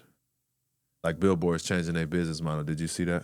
I did see that. And it's been a bunch of shit. Like, Billboard is so political. I wouldn't count this shit either. You know what I'm saying? Like, come on, bro. Like, what is the actual stipulations of Billboard? You know what I'm saying? Like, you got a lot of hip-hop artists and this, that, and the third. It's like, fuck the Billboard. You know what I'm saying? It's almost the approach like, what's my boy name that just retired boxing? But it's like like the approach with him with the belt shit. Belt, correct. Man, I don't give a fuck about no Billboard. You know what I'm saying? So yeah, we didn't even talk about that. Damn. What you think about that? Bud retiring. I put in the group text when it got sent to us, listen, he paid and he got majority of his brains. So that's a win. You know what I'm saying? I think all too often guys try to withstand longevity for so long, especially in the game of boxing. It's like, God damn, at some point you gotta know when to stop. You know what I'm saying? And go live your life. Be able to go out on your own too. Go out on your own instead of chasing it. I think that's Correct. a testament to being comfortable in your own skin. I'm sure he made a fuck ton of money on this last fight, and he's able to do something with it, and you know what I'm saying, got his paper right, and just what an incredible career, man. One of the all-time great fighters. We had the pleasure of being able to watch him live twice. Yeah, for sure. Incredible career. And just a super respectable dude in the space. So salute to Bud on his retirement. And I think that he's like on some big brother shit with Shakur Stevenson too, right? So it's like sometimes it's easier to like ride into the sunset if I know I got an up and coming guy that I can still I can scratch my itch just by being in the gym with him and helping him and shit like that. I think that plays a part in that too. You know what I'm saying? For sure. You kind of, but. Jake Paul next year. Just saying. That's what I said. I say something got to happen as far as like an invitation or whatever the case may be to a fight in the next 365 days. If it don't happen, then I would just for sure retire, like fully. Yeah. But if Jake Paul or that pay, enough. But this is what I'm saying. We haven't seen the next generation. Well, speaking on Floyd, we haven't seen the next generation of fighters to do the Floyd. Where it's like, I'm in the gym, I'm working out, I'm in shape, somebody called with some millions, we go do an exhibition. It's gonna be a whole nother group of them. The Canelos, the Buds that's retired that come and, you know what I'm saying, somebody got a bag for them, shit, tens of millions of dollars. Nah. I'll get in there and spar, because I'll do that for free. Right. I mean, you got a couple of young guys with like Abdullah Mason and the other young guys coming up, but yeah, I mean, you're right. Shit. It's a whole nother batch of fighters that's coming out that may just be on some exhibition shit. So I could see Bud unretired. I wouldn't be surprised if he unretired and somebody came with a bag in the next couple of years, because he's still in tip top shape. No, that's the sure. only thing about retiring when you still can go. That itch still there. But it just ain't it probably ain't no fights on the table right now for him. Yeah. he gotta really look at the value, like how good is the other person. I don't want to just go out there and beat the fuck up on nobody that's like I just know I'm light years ahead of. Yeah, you know what I'm and saying? y'all trying to hold me by some belts and take my money, man. That's gone, what I man. think is the main reason too. Here, all right, man, y'all trying to take $300,000 from me for holding a belt. Nigga, you supposed to be paying me anyway. Take all these belts back. You can have them. Fuck these belts. Yeah, you can have them. I whoop these niggas fair and square. Yeah. You can have them. Man, listen. I'll tell you one thing, right? Just going back to basketball real quick. Did you see that the Detroit Pistons has pretty much gave Big Sean a front office as a creative director of global experience? Do you think that various teams could potentially adopt the same scenario for some of their bigger names in music culture and things of that nature to get that same position? Yeah, I think they should. I think it's such a disconnect between the business ops with these teams that their strength and focus is like on maximizing the business operations and experiences. But I think there's always a gap between like fan engagement and fan experience and like culture. Mm-hmm. Because it's our culture. You know what I'm saying? For sure. It's always going to be our culture. And the fans are a part of that. And I think a lot of times the people that's making the decisions up top don't necessarily have their fingers on the pulse or the creativity to explore and experience things. Yep. And I was blessed enough to be in Toronto when the Drake collaborations were at the peak, right? The OVO Athletic Center was the practice gym. We had OVO jerseys. We had OVO night. Like, that was a thing, you know what I'm saying? It's the biggest artist in the world, had this city on smash, and his imprint was imposed on an NBA franchise, you know what I'm saying? To the fact that where the logos is on the jerseys and shit like that. And I'm not 100% sure on who is responsible for the creative and all of that, you know what I mean? But I think that having somebody in market that's respected in that field, that's proven in that field, can only be beneficial, because the money for that position is, you're going to outweigh that just off of impact alone. For sure. You know what I'm saying? I like that. I actually thought that was a super, super dope approach. Even just going back, because I think the Detroit Pistons, they do the ice camera, you know what I'm saying? They all out there with the ice on, the Cardis and buffs and shit like that, you know what I'm saying? So that culture and that imprint on just Detroit in general is like super dope, and I can see it, you know, something like that happening for, say, Chicago. You know, you got G Herbo and, you know, shit like that. You got to pick the right person. You got that part. What I'm saying? And somebody that's established enough, but that has the right impact, and then the team is good. So it's like Detroit #1 in the East. You know what I mean? Like, it's better when you winning. It's always going to be better. Everything is going to be magnified. Everybody wins. Everybody eats. It's always going to be magnified when you win it. So I would like to see that from a lot more teams, just from like the standpoint of like the music in the arena and like, you know what I'm saying, the jerseys and how the shit look, how it feel, like the type of experiences that you have, what you have in between the quarters and the timeouts, the half court shots, like it's so much room for a team to grow, but it just depends on the leadership in those positions on what they focusing on. I like that. I like that a lot. I'm looking forward to what Big Sean does with Detroit, you know, and how others can add to it. Yeah. I'm definitely looking forward to that. Man, one thing for sure, I don't know if you got anything, but I wanted to jump over. We haven't even touched on this topic at all, but let me ask you this real quick. What matters more long term, love or loyalty? Whew. In regards to what? See, you know, I'm always break it down. From relationship. I'm always pick that apart. Mm-hmm. What matters more, love or loyalty? What matters more long term, love or loyalty?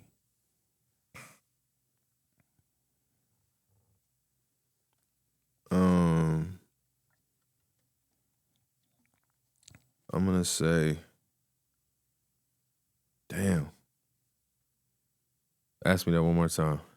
What matters more long term, love or loyalty? Long term, loyalty. Long term loyalty, even though my heart want to say love, because I just want the love. I just want the love. And I think that you can be loyal without being faithful. And I think that people get that mixed up. Expand. Yeah, we're getting into deep waters now, Quez. But I think you can be loyal without being faithful. And I think that being unfaithful doesn't necessarily make you disloyal in the sense of like my loyalty is to you. I'm loyal to you. I'm committed to you. I'm with you. You know what I'm saying? But it's like fidelity is how people judge loyalty now, right? Like if you you know what I'm saying? And I think those are two different things. But that's just me. If you look in the dictionary, they're definitely two different things. But if somebody cheats on you, would you say they were disloyal? No, you just said that they cheat on you. There was infidelity. You know what I'm saying? Because as long as I can count on you, like, you know what I'm saying? So right. It's like, but we also men. Yeah, well, right. I'm just speaking as, you know what I'm saying, for sure. Yeah. But if your partner or, you know what I'm saying, a partner was to cheat on you, you know what I'm saying, then the ball is in your court. How you deal with it, how you respond to it is on you. You know what I'm saying? But when it comes to like, back to your point, I still feel like, goddamn, I could still count on you though. You know what I'm saying? You're gonna be there. Yeah, you still gonna be there. You just got, you know. You got some issues. You got horny or something. You know what I'm saying? Like, you got some issues that you need. You know what I'm saying? You know, I don't fuck with you for that. You really a piece of shit. You know what I'm saying? For that aspect of life. Yeah. But I feel like a lot of people just put everything in one bucket. Yeah, I think in general men are trained to compartmentalize a little bit more than women. Yeah. In general. Do you think that you can love somebody without being loyal to them? Because that was my other thing. Because I feel like when I'm trying to answer the question is like, if I love you, I'm loyal anyway. But I could be loyal to somebody without loving them. But if I love you, I'm loyal to you. You know what I'm saying? Me, personally. I don't think I could love somebody and not be loyal to them. Yeah, that's hard. That's hard as fuck to do. But I'm loyal to people that I don't love. For sure. I have been. Yeah. And they never gave you a reason to not be, you know what I'm saying? Right. Because you got some people that you just have high regards for. Right. And it ain't that you necessarily love them. But I feel like my love come with loyalty. But I don't know if that's the case for everybody. No. This shit is case by case. Yeah. It's not, hell no, we not going to do that one. Yeah. Fuck that. Let me ask you this. Why do some people stay even when love fades? Why do some people stay even when the love fades? Man, I feel like love is an action word. It's a verb. And we treat it like it's a state of being. Like, if I love you, I owe it. You know what I'm saying? Like, however our feeling of love is going to go up and down. Our love is never just going to be constant. You know what I'm saying? Now, would you want a decent baseline of where, yeah, it should never dip below that? Of course, but like it's gonna go high, it's gonna go low, it's gonna be up and down. It's a roller coaster, you know what I'm saying? I've been in a fucking relationship more than half of my life. You know what I'm saying? Our shit has been all over the place, but it's been love though the whole time. Right. You know what I'm saying? It ain't never not been love, but it's times where we ain't fucking with each other. It's times where we cuddling and rubbing toes together. You know what I'm saying? Everything happy go lucky. Like, no, for sure. That's life, but I don't think it's like. It always has to be a constant thing. It's like, to me, love is more so, like, I'd rather you just be loving me than, like, love me. Like, because I can have love for somebody and not talk to them. I can have love for somebody that I don't see. Like, it's just love. Like, I got love for you, but I don't fuck with you like that. No, for sure. You know what I'm saying? But, like, if you loving me, like, I love you. Like, you're loving me. Yeah. That's loving on me. That's different. You know what I'm saying? So, if you're saying, why do people stay? It's because it does fade, but it could come back. And if you've been in an experience where it's faded and came back, when it tends to fade, you're hoping that it comes back. Yeah. How many times does it fade and come back like It a depends. motherfucker? It depends on who it is. It depends on the situation. You know what I'm saying? I'm sure there's times where it fades and it never comes back. Right. So then, do most people stay out of habit? You know what I'm saying? It's like, all right, fuck. I mean, you know what I'm saying? Where am I going? Fear of starting over. You know what I'm saying? I'm not trying to goddamn to go learn your new colors and all that shit again. I'm going to just go and stick it out over here. Most people don't want to be alone, number one. And then, you know what I'm saying? For the most part, like, what's your options? Like, the older I get, the more the cliche shit just be so real. It's like a motherfucker gonna be as faithful as their options. You know what I'm saying? So if you're in a situation and the situation ain't exactly what you want it to be, or it's fucked up, or whatever, it's bad, it's not good, you have a decision to make. Am I willing to leave this situation for the chance of something else on the other side that may be better, but it may not? Correct. So then people end up staying. The older I get, the more people that we talk to and experience, and you know what I'm saying, this is what I do my research on. I'm gonna write me a love book one day. But like Dr. Love, look at you know what I'm saying? I'm doing my research, you know what I'm saying? But it's like most people are going to settle. And that has like a negative. What percent? What's the percent? 99. Damn. Most people have a negative that's connotation for that. You know what I'm saying? Like, oh, you settle. But it's like, yeah, we settle. You settle with a motherfucker because nobody is going to be perfect. Nobody's going to be perfect. And nobody's going to check all your boxes. But if you end up with somebody that do most of the shit that you want them to do, and you do most of the shit that they want you to do, then you take the good with the bad. Absolutely. And the sooner you're able to accept that, the more at peace you're going to be. I ain't going to say you're going to be happy, but you ain't going to be like unfulfilled. Now, depending on what that math is, you know what I'm saying? You just got to determine like if I got 10 boxes and you only checking off 2 of them, then maybe I need to reevaluate this shit. Yeah, we're going to have to sit down. Yeah, we got to figure this out. Goddamn. You know what I'm saying? But I think most people settle. Like that just is what it is. And then you got the other people that be by themselves forever because they won't settle. Yeah. I mean, and you got people that's like, they be by themselves and they be happy. You know what I'm saying? You know, some people, I'm not saying everybody, but because you got some people that really yearn for, you know, compatibility and partnership and shit like that. You know what I'm saying? It's crazy just how love is so situational and how people treat it. You know what I'm saying? How people treat love and relationships and shit like that. You know what I'm saying? Yeah, one thing that I've learned, and I'm still learning, so I don't ever want to speak as if I figured this shit out, but I never met anybody that's got it figured out. More people don't. Everybody don't. But most people don't have it figured out. It's an ongoing situation. You find a person that you want to be with, and you be with them, and you figure it out. Now, there are people that are better at hiding it and portraying. You know what I'm saying? I think that's a part of a relationship that comes with, like, let's at least present well to the best of our abilities without being overly fake. Yep. Let's at least present well, and we handle our shit behind closed doors. And I'm a big fan of that. Yeah. You know what I'm saying? But I also don't ever want to be in a position of where it's like, oh, look at us, we perfect and y'all ain't. You know what I'm saying? It's nah, pretty much everybody got their own shit going on. Whether you know it now or not, at some point, you know what I'm saying, we all trying to figure this shit out.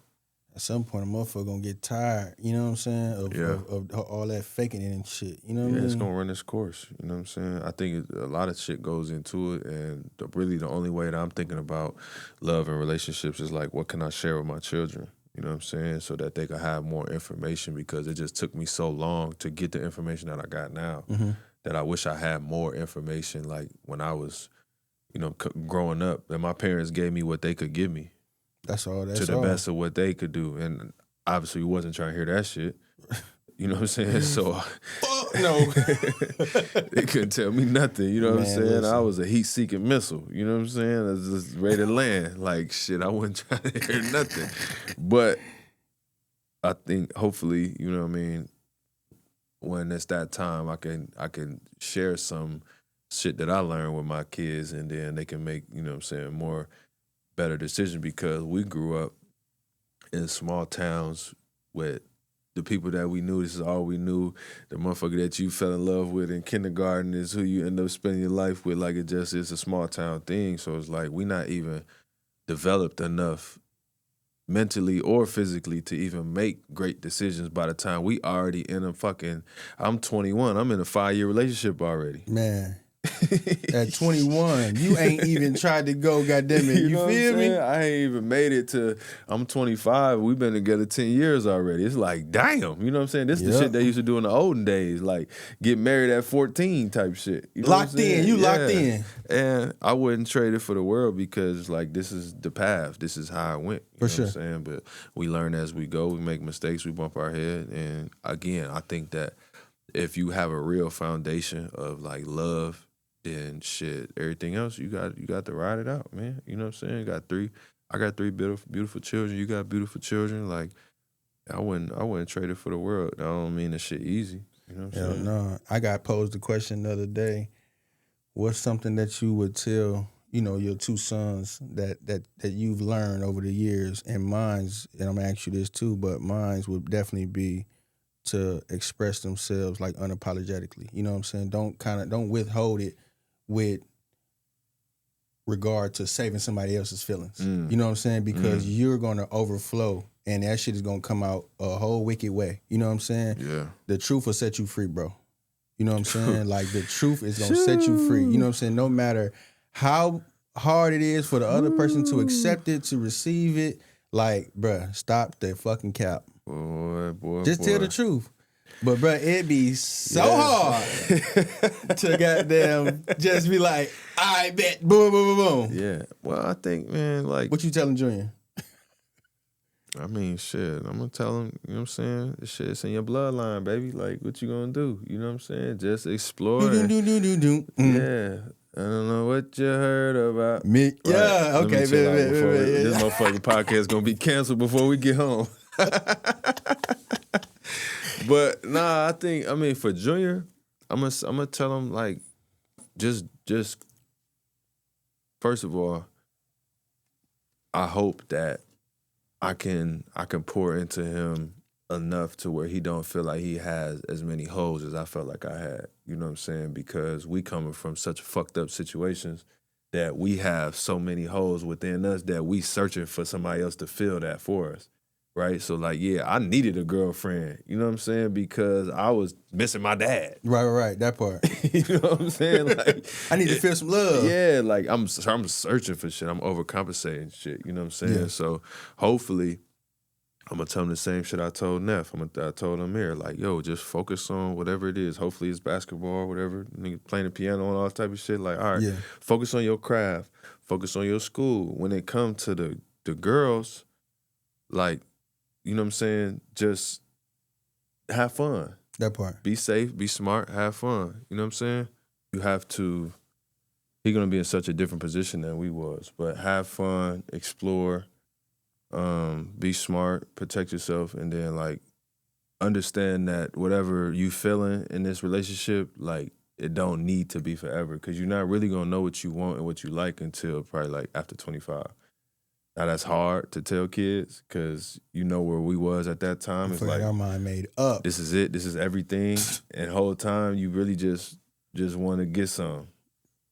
That's all this shit boiled down to. So everything boiled down to, like, just getting some. You know what I'm saying? At that age, you trying to break that seal. So the girls, I don't know. I was definitely going to say, now, what you going to tell them girls? The girls are going to know what come with the bullshit. Unguarded, right? Because I'm a professional in that area, right?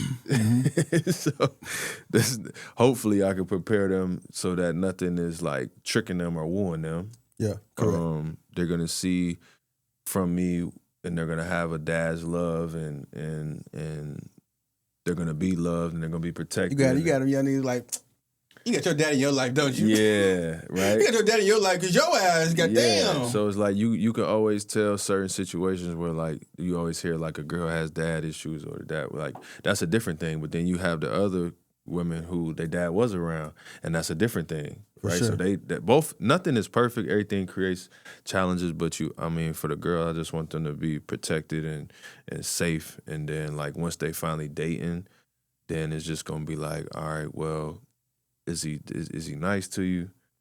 You know what I'm saying? Do you love him? Do you feel safe around him? You know what I'm saying? For sure. That's really it for me. And then you got to bump your head. I had some conversations. It's not the same because Alexi is only 3-4 years younger than me. But my little sister, you know, when she was going through her thing, it's just like, what you gonna do? Like, you need the experience to bump your head. Hell yeah. And learn what you like and learn what you don't like. And you're gonna have to get your heart broken. Like, all this shit is a part of life. You know, some people say that you don't supposed to go through all that. They be like, hell no. Nah. You got to bump your head and you ain't supposed to be having no heartbreak. Hi, man. Who?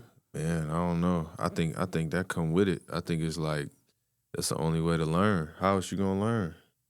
You know what I'm saying? It ain't really no way else to do that shit. I don't know how else you gonna learn. Yeah. What you gonna say? You said express yourself, but like they come home, the mirror got them at 15, 16, he got a girlfriend.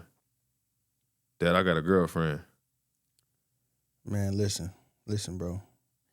Let me tell you like this, real quick. Hear me out. You got a girlfriend, right? How you think this finna go, first off? He done sat up and you know what I'm saying? How you think this finna go, first off? You know what I'm saying? I think ultimately, dad voice like, on and shit. Don't let the relationship take you off your square. Cause that's what Pops always just told me. Mm-hmm. You know what I'm saying? So I'm really just going into. You know what? Not to cut you off. You know what I can't wait for? Ooh. To when Namir and Noah is not listening to your ass the same way you didn't used to listen to Pops. Man, I hope they don't. Because as somebody who obviously I didn't have my dad, I had Joe though, who was great. You know what I'm saying? In his own regard, but I used to watch y'all, and you had a dad that was there, that was present, and that was telling you everything that you needed to hear, and you still wasn't trying to hear that shit. Nope, I'm just a hard-headed mother sucker. But now that I'm a parent, everything he said, I could act out. Yeah. I could write it in a script. I'm talking about word for word, bar for bar. Yeah. So how are you gonna use that to like, all right, I know that I didn't used to listen to this shit. So how you gonna use that to get through to them? Because ultimately, this is my thing. Just like you just said, you got to experience it, bro. You got to experience it. You know what I'm saying? I'm going to give you the G. I'm going to lay it out for you. You know what I'm saying? But I also still feel like you got to experience it to learn. Yeah. You know what I'm saying? So when I ask you that question, I agree wholeheartedly. You know what I'm saying? Because you could tell your kids something. I could tell them the same thing. You know what I'm saying? But until they actually understand you know what I'm saying, the magnitude of it, they be like, all right, bet that's just my parent. They just parenting. You know what I'm saying? So when Pops was telling me this shit, of course I wish I would have took heed. Hindsight is 20/20. You know what I'm saying? But it's like they gotta go out and experience this shit in order to really be like, oh, that's what you meant. You know what I'm saying? And that's just how I am, and that's how you know what I'm saying? Obviously, I hope my kids take more heed to what I'm saying. You know what I'm saying? And then be like, okay, bet I ain't gonna go this route because that's what he said. But then again, it's like, shit, my nigga, make a decision and stand on it at the end of the day. You know what I'm saying? Don't do it or don't not do it because I said that. You know what I'm saying? If that's something that you choose to do, then stand on it and then we'll figure out whatever comes from it. Yeah, no, you definitely a hard-headed motherfucker. Yeah, for sure. You gotta learn by doing it. But I think the main thing as a parent for me, I would just like to make sure that they prepare and I share whatever it is that I had to share with them, and then like you said, the rest is on them. Like you can't really control it or do it for them, but you could tell them. You know what I'm saying? And you can't say I ain't never tell you. Yeah, I told you, and then shit, the rest is on you. You know, and I think that having multiple children, you'll see like each one is different, and they're gonna be their own different people, and they're gonna take heed to what you say. Some gonna walk the line, toe the line, test it. Some gonna be scared of, you know what I'm saying? Like, oh, Dad said we can't do that. And it's like, it'd be all right. Yeah, right. He actually cool. Yeah. Till I got there. Hey. So I don't know. Having children is a scary thing, and man, the older they get, they grow so fast. You got to release them into the damn real world, man. I'm just not looking forward to it, especially with the girls. But God bless America. Just keep buying more guns. There it is. H-Town, Texas. The right to bear arms. Don't look it up. The right to bear arms. You know what I'm saying? Yeah, every time. That's how I knew. I used to fuck with Case. Coach Casey, he was an old school, the Southern dude. Like, he used to ask me about the girls and like how the kids were shooting. Like, nah, man, you had another girl. Yep, buy another shotgun. It's just crazy because, man, it's just so precious in your heart, man. It's just scary. You know what I'm saying? I don't have to deal with it just yet, but I know it's right around the corner. So get prepared. Yeah, we there. I'll tell you one thing, man. Unguarded. This shit is these segments is helping me. Little do you know. Yeah, no, it's been great, man. We just keep vibing. Good therapy, just good convo. This is what we do on a daily basis anyway. So this really episode 100,000 for us, but being able to try to put something together enough to go out to the public has been cool. So we're gonna keep vibing, keep pushing. Hope everybody have a happy holidays. Spend that time with your family. Life is short. Enjoy every moment. And stay tuned. We got some more shit coming for y'all. Unguarded. This ain't no podcast. We out.